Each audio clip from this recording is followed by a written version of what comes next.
저는 여러분들이 축복받는 것이 저의 축복입니다.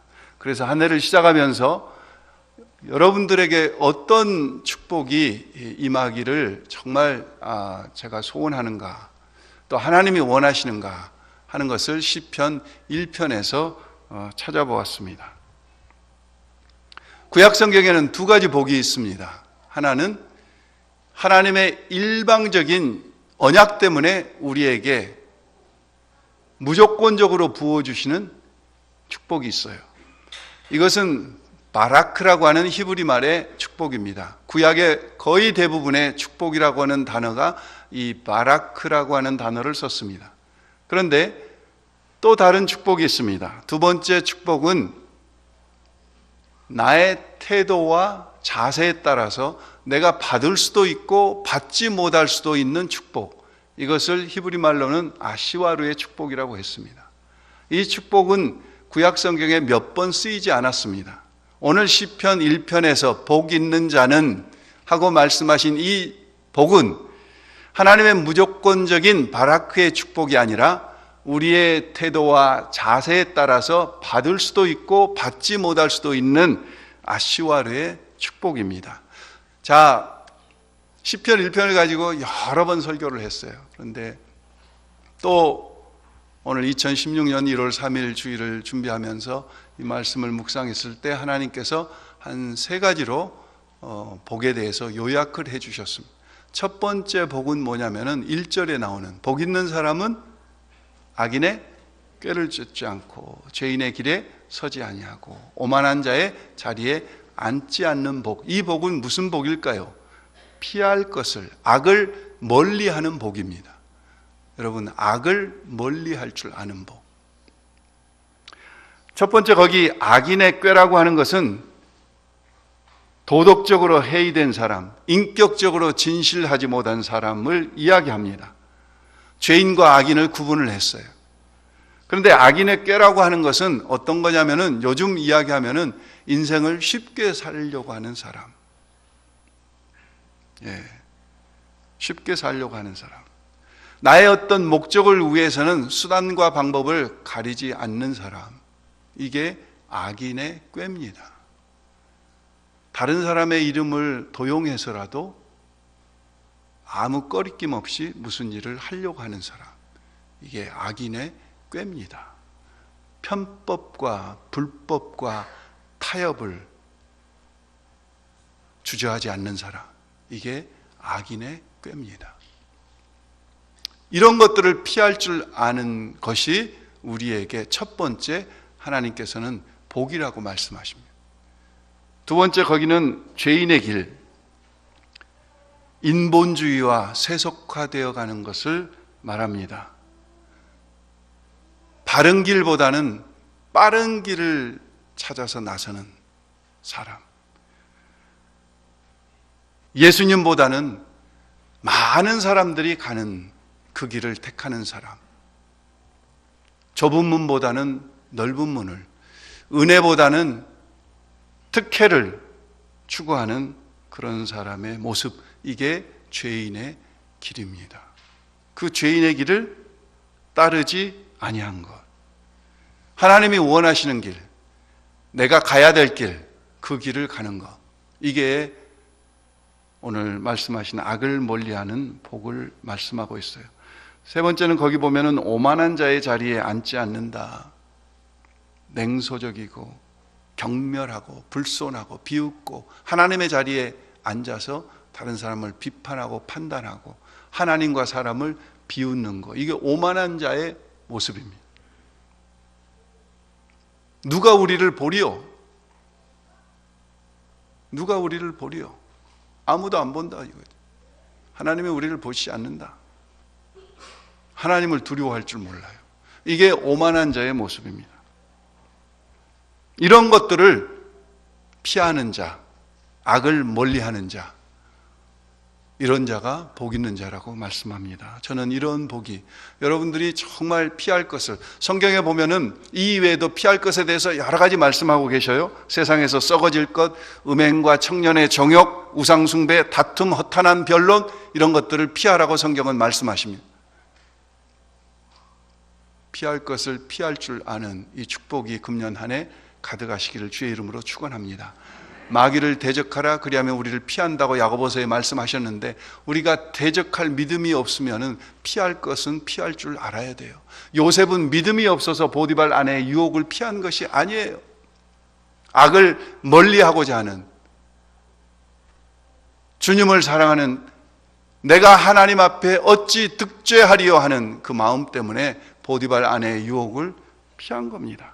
사울 왕은 우리가 잘 아는 대로 신실한 사람이었습니다. 순수했고 겸손했고 그리고 너그럽고 용기 있는 지도자였습니다. 그런데 그 사울 왕이 변질됐어요. 왜 변질됐을까요? 왜 변질됐을까요? 그는 세 가지 것에 피할 것을 피하지 못했습니다. 사람들의 인기에, 그리고 왕이라고 하는 직위에, 그리고 재물을 향한 욕심을 피하지 못해서 아말렉과의 싸움에서도 그는 귀한 것들을 남겨두고 하나님께 바치려고 남겨뒀다고 핑계대지 않습니까? 사랑하는 성도 여러분들, 금년 한 해 피할 것을 피하고 도리어 의인의 회중에 머무는 그런 축복이 있으시기를 주의 이름으로 축원합니다. 의인의 회중은 예배의 자리입니다. 사람들의 이소리 저소리에 따라서 시류에 급급해서 이리저리 방황하고 쫓아다니는 그런 사람이 아니라 하나님의 말씀의 기준을 가지고 피할 것을 피하고 서야 될 자리를 설 줄 아는 그런 사람은 바람에 나는 겨와 같은 사람이 아닙니다. 사자성어에 근묵자흑이라고 하는 한자 사자성어가 있습니다. 근묵자흑. 먹을 가까이 하다 보면은 자신도 모르게 거머진다 하는 거죠. 거머진다. 우리는 정말 세상 속에서 삽니다. 그러나 세상과 함께 할 수는 없습니다. 악을 멀리하는 복. 두 번째는 어떤 복입니까? 2절에 보니까 오직 여호와의 율법을 즐거워하여 그 율법을 주야로 묵상한. 여호와의 율법을 즐거워한다고 하는 것은 중얼거린다고 하는 뜻이 있습니다. 그리고 그 말씀을 묵상하는 자, 그 율법을 주야로 묵상하는 자. 여러분, 그 묵상이라고 하는 단어를 좀 잘 아셔야지 두 번째 축복, 말씀을 묵상하는 복이 이어집니다. 저도 이 말씀을 그동안 전할 때에는 이 묵상이라고 하는 단어를 주로 비유할 때 소가 여물을 먹고 되새김질하는 것을 많이 이야기했습니다. 그런데 오늘 말씀을 준비하면서 보니까 이 묵상이라고 하는 하가라고 하는 히브리 말의 뜻은 그런 의미보다는, 그런 의미도 있지만은, 되새긴다고 하는 의미도 있지만은 그거보다 훨씬 더 다른 의미가 큰 것을 발견했어요. 이사야서 31장 4절 말씀을 보면은 이사야서 31장 4절에 큰 사자나 젊은 사자나 먹이를 움키고 으르렁거린다고 하는 말씀이 나옵니다. 큰 사자나 젊은 사자가 자기의 먹이를 움키고 으르렁거릴 때에, 여러분, 먹이가 지금 손에 있는데 왜 으르렁거릴까요? 그 으르렁거린다고 하는 단어가 묵상이라고 하는 하가라고 하는 뜻입니다. 기분이 좋다는 거죠. 기분이 좋다. 먹이가 내 손에 있으니까 기분이 좋다. 여러분, 제가 어렸을 때 저희 집안에 여러 동물들을 많이 길렀는데 특별히 비둘기를 또 길렀거든요. 비둘기를 길렀는데 이 비둘기를 좀 집을 지어주고, 그러면 비둘기들은 이 집을 굉장히 타더라고요. 무슨 이야기냐면은 집을 멋있게 지어주고 페인트를 화려하게 칠해주면은 비둘기가 나가서 다른 비둘기들을 데려와요. 그래서 처음에 기를 때는 비둘기가 몇 마리 없었는데 얼마 지나고 나니까 저희 집에 수십 마리 비둘기가 계속 오는 거예요. 그때 이 비둘기에게 모이를 줍니다. 모이를 주면은 비둘기가 모이를 먹으면서 소리를 내죠. 가만히 먹지 않고. 경험해 보셨어요? 구구구구구 소리를 내면서 비둘기가 모이를 먹습니다. 왜 소리를 낼까요? 기분이 좋다는 거죠. 묵상입니다. 하나님의 말씀을 깊이 체험하고 나니까 그 말씀을 통해서 주신 기쁨과 감격과 환희가 있어요. 그래서 이 나오는 우리의 환호성, 찬양, 외침 이런 것들이 묵상이라는 거죠. 조금 더 설명을 해드릴까요? 제가 미국에 있으면서 저희 집에 개를 길렀어요. 큰 개도 아니고 작은 개도 아니고 집 바깥에서 기르는 그 중개 정도 되는 개입니다. 가끔 스테이크 집에 가서 고기를 먹고 나서 뼈다귀를 싸달라고 해서 그 뼈다귀를 우리 보첼리에게 갖다 줘요. 그러면은 그것을 먹고 개가 앞발로 이렇게 씹어서 먹으면서 어쩔 줄 몰라요. 이리 씹었다 저리 씹었다 침을 발랐다가, 저는 개 이빨이 그렇게 센 줄 몰랐어요. 어떤 뼈다귀도 며칠 동안 있어서 개 이빨이 안 나가는 뼈다귀가 없더라고요. 소 갈비 정도는, 갈비뼈 정도는 그냥 다 씹어서 다 삼켜요. 그리고 하루 정도 가지고 놀다가 이게 다 못 먹으면은 자기만 아는 어느 저 구석에다가 땅을 파고 그 뼈다귀를 또 묻어놔요. 그랬다가 또 그 다음날 보면은 어디서 찾아와 가지고 또 그 뼈다귀를 계속 물고 빨고 하여간 계속. 그리고 뺏으려고 그러면은 또 으르렁거려요. 근데 그게 화가 나서 으르렁거린 게 아니고 좋아서 그러는 거예요. 이게 뭐냐면은 하가입니다. 히브리 말로 하가, 묵상이에요. 하나님의 말씀을 읽고 읽다 보니까 이 말씀이 주시는 감격, 흥분, 환희, 이 은혜가 금년 한 해 어떤 한 해보다도 여러분 속에 넘칠 수 있기를 주의 이름으로 축원합니다. 세상의 어떤 것과도 비교할 수 없어요. 무슨 로또가 잘 된다지, 돈 몇 푼 벌린 것과 하나님의 말씀을 통해서 주신 그 기쁨은 좋게 비교할 수가 없어요. 비교할 수가 없어요. 1월 1일 우리 담양의 금선 산성을 우리 교인들, 청년들과 같이, 장로님들과 같이 이렇게 돌았어요. 그 중에 우리 이인영 장로님이 걸으시면서 무슨 산에 와서 막 라디오를 틀어놓고 들으신 거예요. 그래서 이런 공예가 있나? 그리고 가만히 들어보니까 라디오인데 연속극 같기도 하고 무슨 막 대사의 성우들이 나와서 이야기하는 것 같고 그래서 연속극인 줄 알았어요. 그래서 여쭤봤어요. 이게 뭘 들으세요? 그랬더니 이 장로님 이야기가, 제가 음악도 들어보고 뭐 클래식 음악도 들어보고 찬송도 들어보고 그랬는데 이게 하나님 말씀입니다. 그런데 하나님의 말씀을, 성경을 성우들이 연극하듯이 읽는 거예요. 굉장히 실감이 나죠. 그걸 계속 듣고 다니시더라고요. 여러분, 왜 이런 묵상이 안 되는 줄 아세요? 먼저 우리가 듣지 않아서 그래요. 듣지 않아서. 하나님의 말씀을 읽지 않으니까 묵상이 안 되는 거예요. 하나님의 말씀이 읽어야지. 아까 거기 2절에 뭐라고 그랬어요? 여호와의 율법을 어떻게 하며? 즐거워하며. 즐거워한다고는 뭐라고 그랬어요? 중얼거리며 계속. 이렇게도 읽어보고 저렇게도 읽어보고. 제가 설교를 준비할 때 수십 번 본문을 읽습니다. 영어로도 읽어보고 한국말로도 읽어보고 이번역으로도 읽어보고 저번역으로도 읽어보고 앉아서도 읽어보고 서서도 읽어보고 계속 읽어보는 거죠. 근데 놀랍게도 하나님의 말씀의 신비가 달라요. 지금까지 말씀을 이 시편 1편을 가지고 준비할 때는 이런 오늘 말씀드린 이 대지의 이런 복을 제가 설교하지 않았어요. 이번에 새롭게 주시는 거예요. 또 하가라고 하는, 묵상이라고 하는 단어의 의미를 또 새롭게 발견하게 해주신 거예요.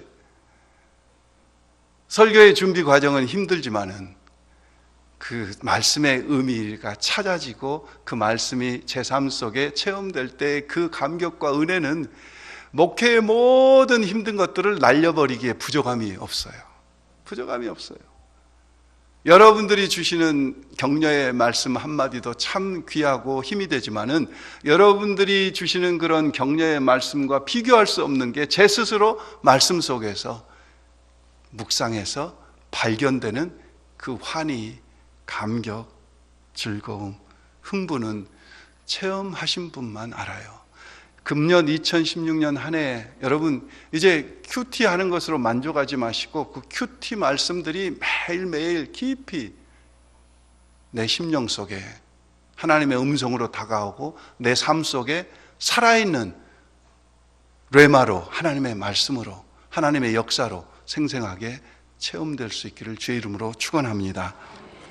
세 번째는 3절에 보니까 악을 멀리하는 복, 하나님의 말씀이 묵상되는 복. 세 번째는 거기 보니까 시냇가에 심은 나무가 철을 따라 열매를 맺으며 그 잎사귀가 마르지 아니한 같으니 그가 하는 모든 일이 다 형통하리로다. 세 번째는 여러분이 가장 좋아하시는 형통의 복입니다. 형통의 복. 자, 그런데 우리가 생각하는 형통, 성경이 말씀하시는 형통은 조금 다를 수 있습니다. 무엇이 형통일까요? 세상에서 말하는 성공하는 것이 형통일까요? 연봉 많이 받는 게 형통일까요? 건강하는 것이 형통일까요? 유명해지는 것이 형통일까요? 한 소년이 신실한 기독교 가정에서 태어났습니다. 부모님을 따라서 열심히 교회 다니며 신앙생활을 했습니다. 청년기가 되자 방황하기 시작했고 그는 마침내 교회를 떠나고 말았습니다. 그리고 세상에 나가서 소설을 쓰기 시작했고 많은 작품을 남겼고 유명한 작가가 됐습니다. 명성도 얻었습니다. 돈도 많이 벌었습니다. 노벨 문학상도 받았습니다. 더 이상 뭘 바라겠어요?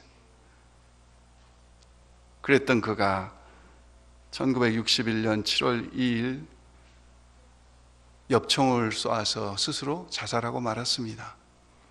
그는 노인과 바다라고 하는 소설로 유명한 해밍웨이입니다. 그 해밍웨이 유명해졌죠. 돈을 많이 벌었죠. 사람들이 알아주죠. 그런데 그가 남긴 유서에 보면은 그는 이렇게 고백했습니다. 나는 방전된 건전지와 같은 존재다. 여러분, 방전된 건전지, 리차저블 배터리가 아니면은 방전된 건전지는 어떻게 해야 되죠? 버려야 돼요. 또 한마디를 더 했어요, 유서에. 전원을 찾지 못한 고장난 코드다. 우리 셀룰러 폰을 매일매일 우리 파워 코드로 리차지를 해야 되는데 파워 코드가 고장나서 리차지가 안 돼. 그러면은 그 파워 코드를 버려야 되죠. 인생의 공허와 고독을 달랠 길이 없구나 그렇게 고백하면서 그는 스스로 자살하고 말았어요. 자, 유명해지는 것이 형통일까요? 돈을 많이 버는 것이 형통일까요? 해밍웨이 자살로 우리는 그러한 것들이 형통이 아님을 하나님 말씀이 굳이 아니더라도 우리는 알 수 있어요. 그게 형통이라면 해밍웨이는 자살하지 않았을 거예요. 오늘 말씀해 보면은 형통이 나오기 전에 먼저 시냇가에 심은 나무가 철을 따라 열매를 맺으며 열매가 나옵니다. 열매와 형통은 조금 다릅니다. 회개에 합당한 열매, 믿음의 열매, 성령의 열매, 빛의 열매, 완전한 열매, 찬송의 열매, 부활의 열매, 영생의 열매, 성경에 여러 가지 열매를 말씀하고 있는데 이 열매는 뭘 이야기하냐면은 내적인 축복을 말씀합니다. 우리에게 임한 하나님의 내적인 축복. 그래서 우리의 신앙의 인품에 묻어나오는 그 축복. 눈으로는 보이지 않지만은 하나님께서 우리에게 내면 깊숙이 주시는 그 축복, 기도와 말씀을 통해서 주시는 그 축복, 그게 열매입니다. 그리고 형통은 내적인 축복이 아니라 외적인 축복입니다. 이 외적인 축복도 특별히 두 가지를 이야기하죠. 여러분 정말 자녀들이 잘 되기를 원하시죠? 오늘 아침에도 우리 황혜정 집사님 아들 데리고 멀리 중국까지 한국을 대표하는 그런 음악 그 합창단으로 뽑혀서 연길 방송국 또 하얼빈 방송국에 가서 이렇게 공연을 한다고 떠났는데 자녀들이 잘 되기를 원하시죠, 여러분들. 다 자녀들이 잘 되기를 원해요. 형통의 축복은 두 가지 축복이었습니다. 자녀들이 잘 되는 것, 그 다음에 재산이 늘어나는 것. 두 가지 축복이에요.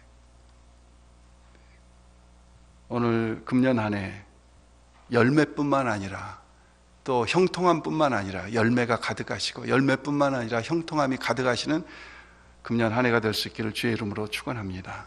그런데요, 이런 자녀가 잘 되는 것, 재산이 늘어나는 것뿐만 아니라 성경이 말씀하고 있는 형통의 축복은 또 다른 면이 있습니다. 제가 시편 92편을 보다가 12절 이하의 말씀에 보니까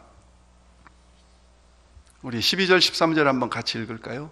의인은 종려나무같이 번성하며 레바논의 백향목같이 성장하리로다. 이는 여호와의 집에 심겼으며 우리 하나님의 뜰 안에서 번성하리로다. 14절 한번 같이 읽을까요? 더. 그는 늙어도 여전히 결실하며 진액이 풍족하고 빛이 청청하니 여호와의 정직하심과 나의 바위 되심과 그에게는 불의가 없음이 선포되리로다. 14절 말씀 특별히 보세요. 그는 늙어도, 복받은 자는, 의인은,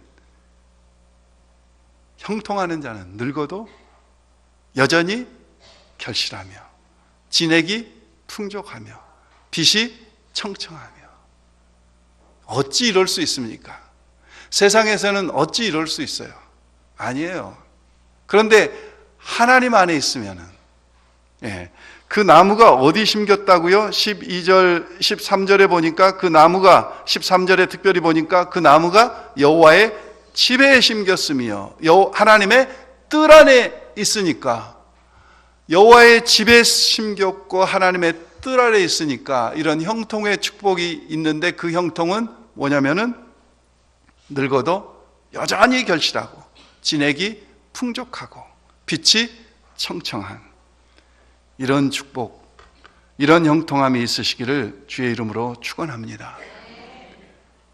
하나님께서 주시는 축복은요, 나 혼자 성공하고 나 혼자 잘 되는 게 아니에요. 하나님께서 주시는 형통함은 그 나에게 주시는 형통함으로 말미암아 주변이 변하는 겁니다. 내가 속한 직장이 변하고요, 우리의 가족이 변하고요, 우리 교회가 변하고요, 우리 지역사회가, 우리 민족이, 우리 나라가 변하는 이런 축복이 하나님께서 주시는 형통의 축복입니다. 창세기 39장 보실까요? 창세기 39장 2절 3절 보면은 요셉이라고 하는 인물이 애굽으로 팔려갔습니다. 보디발의 집에 노예로 팔려갔습니다. 39장 2절 3절 같이 한번 읽을까요? 여호와께서 요셉과 함께 하심으로 그가 형통한 자가 되어 그의 주인 애굽 사람의 집에 있으니 그의 주인이 여호와께서 그와 함께 하심을 보며 또 여호와께서 그의 범사에 형통하게 하심을 보았더라. 우리는 꼭 주인이 돼야지만이 형통이라고 생각할 수 있어요. 그런데 노예로서도 얼마든지 형통할 수 있다는 겁니다. 내가 승진 안 하고도 얼마든지 형통의 복을 보여줄 수 있다는 거예요. 요셉이 형통함으로 그 주인집이 복받습니다. 요셉이 형통함으로 감옥이 복받습니다. 요셉이 형통함으로 애굽 나라가 복받습니다. 요셉이 형통함으로 그 애굽 주변에 있는 모든 나라들이 기근 속에서 축복받지 않습니까? 저와 여러분이 사모하고 받아야 될 축복은 바로 이런 복입니다. 새박교회 하나 잘 되는 것은 그건 복이라고 할 수 없어요. 새박교회가 잘 됨으로 우리 광주에 있는 1500교회가 새로워지고, 우리 전라도 라도라고 놀려먹는 그런 사람들에게까지도 복이 임하고, 우리 나라가 복이 임하는 그런 복, 저는 그런 복을 사모하고 그런 복이 여러분들에게 임하기를 축원합니다. 의인이 형통하면 성읍이 즐거워한다고 했습니다. 성읍이 즐거워한다고. 그 이야기는 성읍이 함께 형통했다는 이야기입니다. 한 교회만 부흥, 한 교회만 숫자적으로 늘어나고 한 사람만, 그게 아니라 함께 즐거워하는, 함께 나누어지는, 그리고 하나님의 정직하심을 드러내는 그 형통함, 우리는 그 형통함을 사모해야 돼요. 제가 조금 조심스러운데, 제가 미국에서 목회할 때 한 집사님이 계셨어요. 식당을 오래 하셨는데 근 15년 이상 지금 식당을 하고 계십니다. 보통 식당들은 어떤 주기가 있어서 대개 한 5년에서 7년 하면은 피크를 올랐다가 이렇게 다 떨어지고 나중에는 이제 문을 닫게 되고 그런다고 그래요. 그런데 이 집사님은 지금 16년째, 17년째 하고 계시는데 매일 달라지는 거예요. 제가 그것을 어떻게 알겠어요?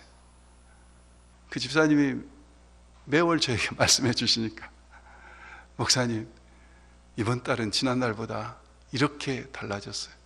금년에는 작년보다 이렇게 달라졌어요. 계속 말씀해 주시니까. 근데 한 번은 어느 분이 찾아왔더랍니다. 그래서 그분이, 내가 새로운 쇼핑센터를 지었는데 당신 식당에 몇 번 와 보니까 맛도 좋고 친절하고 깨끗하고, 그래서 당신이 하는 이 똑같은 가게를 내가 새로 오픈한 쇼핑센터에도 꼭 들어와 주셨으면 좋겠습니다. 싼 값에 공간을 새를 임대해 드릴 테니까 오셔서 이 식당을 열어주세요.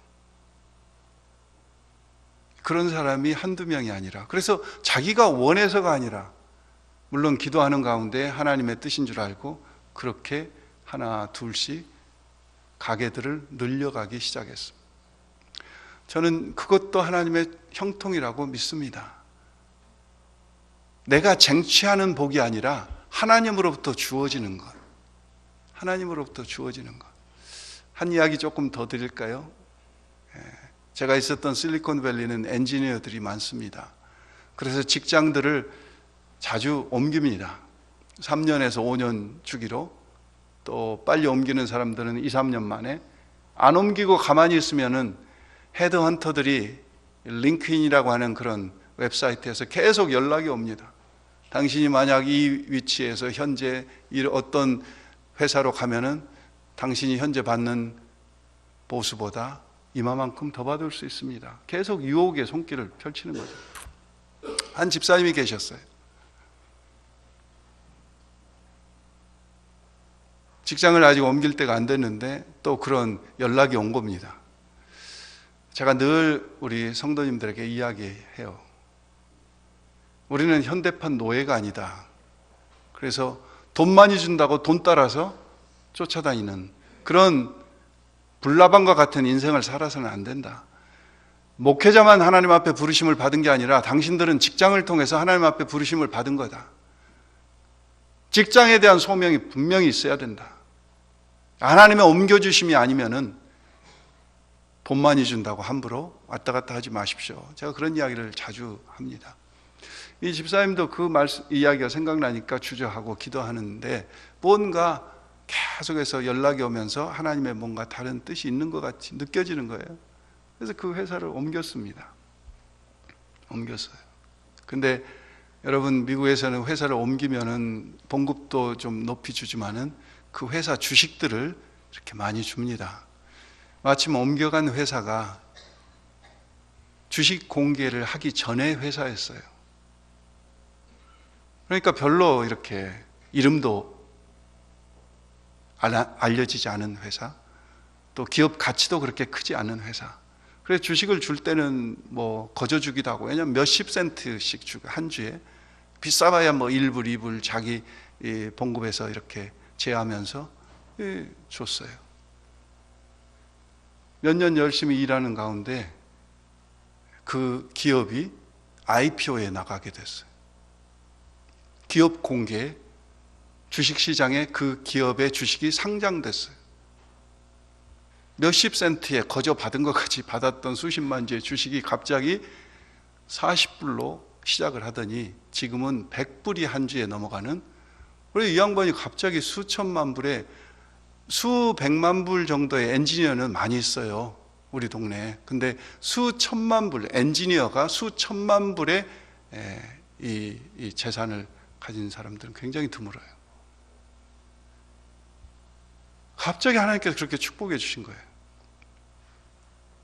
자기는 뭐 한 일이 뭐가 있습니까? 솔직히 저에게 고백해요. 목사님, 제가 한 일이 뭐가 있습니까? 하나님의 인도하심 따라서 직장 옮기고 뿐인데 직장에 가니까 이렇게 그 돈에 대한 책임감을 굉장히 느낀 거예요. 늘 기도하기를 이 재산을 어떻게 나눠야 되는지, 교회에 물론 당연히 헌금도 하고 필요한 사람들에게 계속 지금도 그 양반은 나누고 있어요. 어떻게 나눠야 되는지. 하나님께서 그냥 주셨는데 자기만 혼자 형통해서는 안 된다는 거죠. 그 하나님께서 주신 그 하나님의 정직하심을 계속 나눠야 된다는 거죠.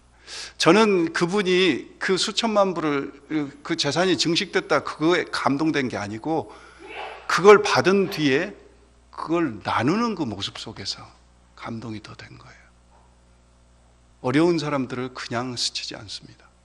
물론 돈이 있으면 그 일이 쉬울 것 같지만은, 여러분, 돈 있는 사람이 다 그렇게 사는 건 아니지 않습니까?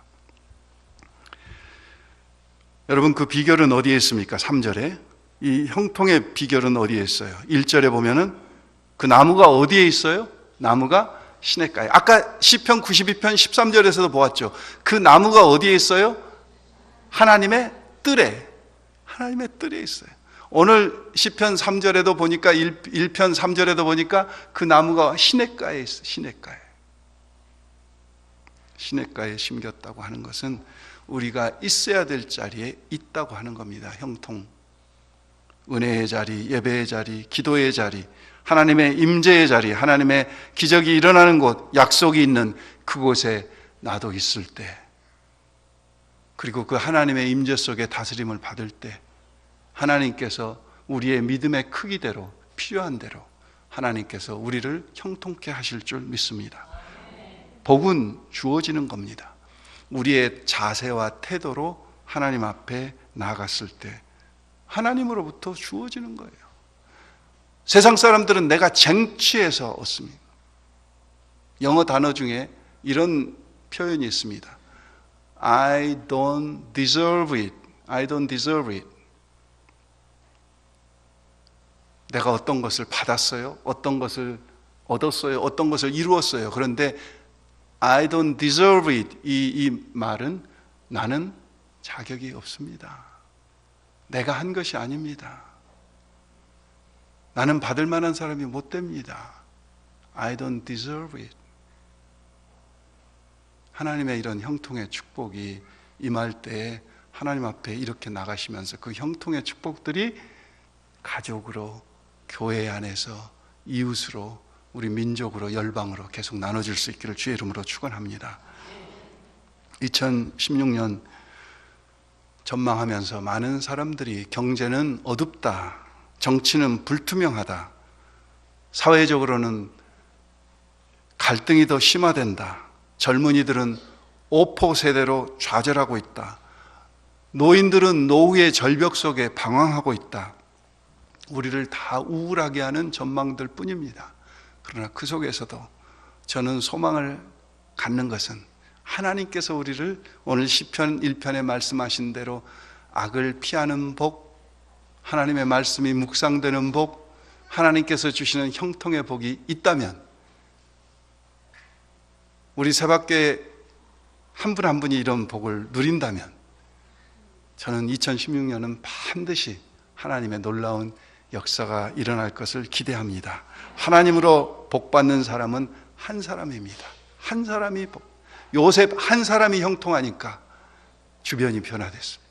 다니엘 한 사람이 하나님 앞에 형통의 축복을 받으니까 하나님의 놀라운 이상들을 해석하고 하나님의 뜻을 이루어나가는 그런 귀한 역사를 이루었습니다.